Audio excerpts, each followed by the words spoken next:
तो आज हम इस एनालिसिस में एक ऐसी रियलिटी पे बात करने वाले हैं जो अक्सर वातानुकूलित कमरों में बैठकर सिर्फ स्क्रीन पर डेटा देखने वाले फाउंडर्स मिस कर जाते हैं। हमारा फोकस है ऑनलाइन डेटा के इल्यूजन और भारतीय फिजिकल मार्केट्स की जमीनी हकीकत के बीच के उस बड़े गैप को समझना।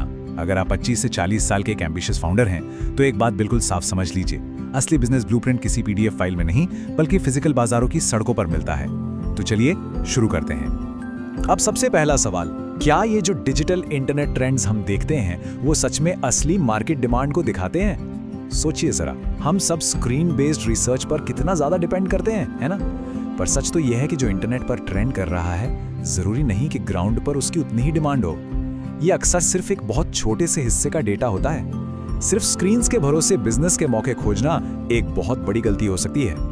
यहाँ हमें दो तरह के अप्रोच देखने को मिलते हैं। एक तरफ है हमारा विकिपीडिया मैनेजर जो ऑफिस डेस्क पर बैठकर सिर्फ PDF फाइल्स और डिजिटल ट्रेंड्स के भरोसे रहता है, और दूसरी तरफ होता है एक ग्राउंड लेवल फाउंडर। ये वो इंसान है जो एक्चुअल मार्केट्स में जाता है, धक्के खाता है और देखता है कि सप्लाई में असली गैप कहाँ है। जब तक आप डीलर्स और ग्राहकों से आमने सामने बात नहीं करेंगे, उनके असली परचेजिंग बिहेवियर को समझना लगभग नामुमकिन है। Section 1, the offline reality check. चलिए देखते हैं कि इंटरनेट और हकीकत में कितना फासला है। कागजों और हकीकत के बीच के अंतर का सबसे क्लासिक उदाहरण है कंस्ट्रक्शन मार्केट।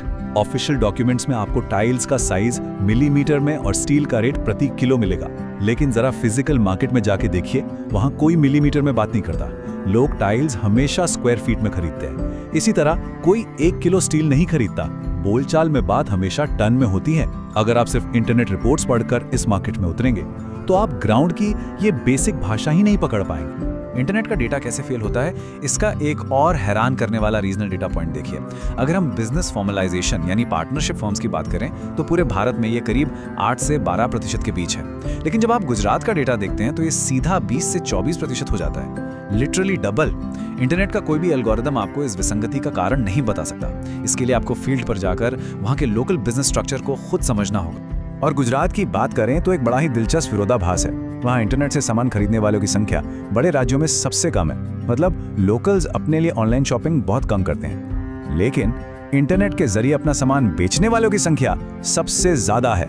वो अपनी जरूरत का सामान ऑनलाइन भले ना खरीदें, पर वो ये अच्छी तरह जानते हैं कि बाहरी दुनिया को माल बेचने के लिए इंटरनेट एक बहुत पावरफुल टूल है। ये वो छिपी हुई अपॉर्चुनिटी है जो सिर्फ लोकल खरीदारी की आदतों को ग्राउंड पर देखकर ही समझ आती है। सेक्शन 2, हाई ग्रोथ प्रॉफिटेबल निश की तलाश। चलिए कुछ ऐसे अनदेखे सेक्टर्स की बात करते हैं जहां बहुत तगड़ी डिमांड है। कोविड के बाद अगर आप ध्यान दें तो कुछ खास मार्केट्स में डिमांड एकदम से एक्सप्लोड कर गई है।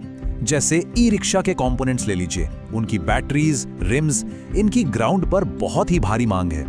एक और बड़ा उदाहरण है मोबाइल एक्सेसरीज का। भारत में 100 करोड़ मोबाइल यूजर्स हैं। इन सबको लगातार चार्जर्स और कवर्स चाहिए।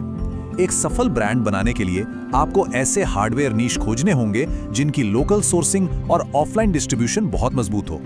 एक कोड जो मुझे यहाँ बड़ा ही शानदार लगा वो ये था कि सोलर कलेक्शन ना बिल्कुल घर की उस बेसिक बाल्टी और लोटे जैसा है। उत्तर भारत जैसे इलाकों में जहाँ साल में 300 से ज्यादा दिन तेज धूप रहती है, वहाँ हम बेसिक सोलर पैनल्स आने वाले वक्त में हर घर की वैसी ही जरूरत बनने वाले हैं जैसे पानी भरने के लिए बाल्टी। Just imagine the scale. ये एक बहुत ही विशाल कंज्यूमर बेस की तरफ इशारा करता है। इस सोलर मार्केट में सिर्फ पैनल्स लगाना ही बिजनेस नहीं है, इसकी पूरी वैल्यू चेन में मौके छिपे हैं। Collection panels, battery storage, local distribution networks और रिफाइनमेंट मैकेनिज्म। और सबसे बड़ी बात क्या है, आज भी इस सेक्टर के जो सबसे बड़े प्लेयर्स हैं उन्हें अपनी सप्लाई चेन को मजबूत करने के लिए लोकल सप्लायर्स की सख्त जरूरत है। जो नए फाउंडर्स ग्राउंड लेवल पर इस फ्रेमवर्क को समझ लेंगे, असली मुनाफा वही कमाएंगे। सेक्शन 3, ग्लोबल इंपोर्ट से ज्यादा लोकल सोर्सिंग पर जोर। B2B स्केलिंग और उसके मिथक। आजकल हर कोई चाइना +1 स्ट्रैटेजी की बात कर रहा है ना, पर असली B2B हकीकत यह है कि 80% वॉल्यूम हमेशा वहां से सोर्स होता है जहां बेस्ट प्राइस और क्वालिटी मिलती है।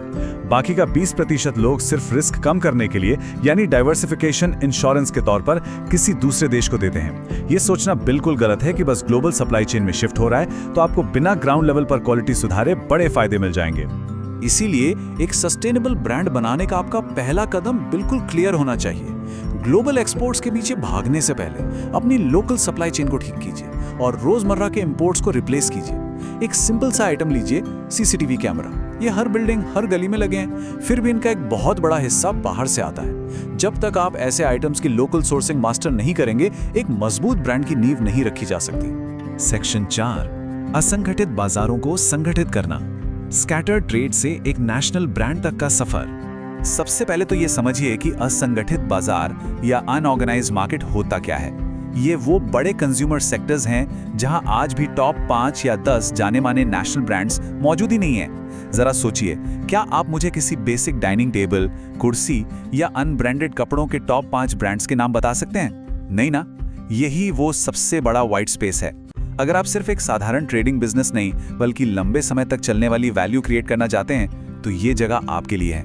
एक लोकल ट्रेड को नेशनल ब्रांड बनाने का एक तय ब्लूप्रिंट है।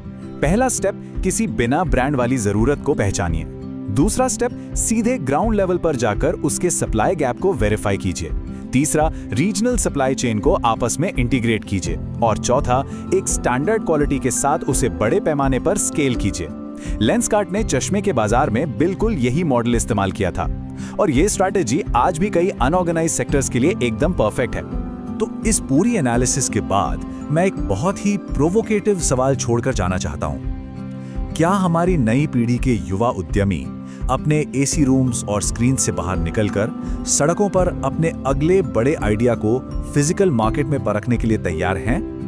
क्योंकि डिजिटल प्लेटफॉर्म के ट्रेंड्स चाहे जो भी कहानी बताएं, असली व्यापार और टिकाऊ ब्रांड्स हमेशा ग्राउंड लेवल की हकीकत को समझने से ही बनते हैं। तो जाइए और उस असली मार्केट को एक्सप्लोर कीजिए।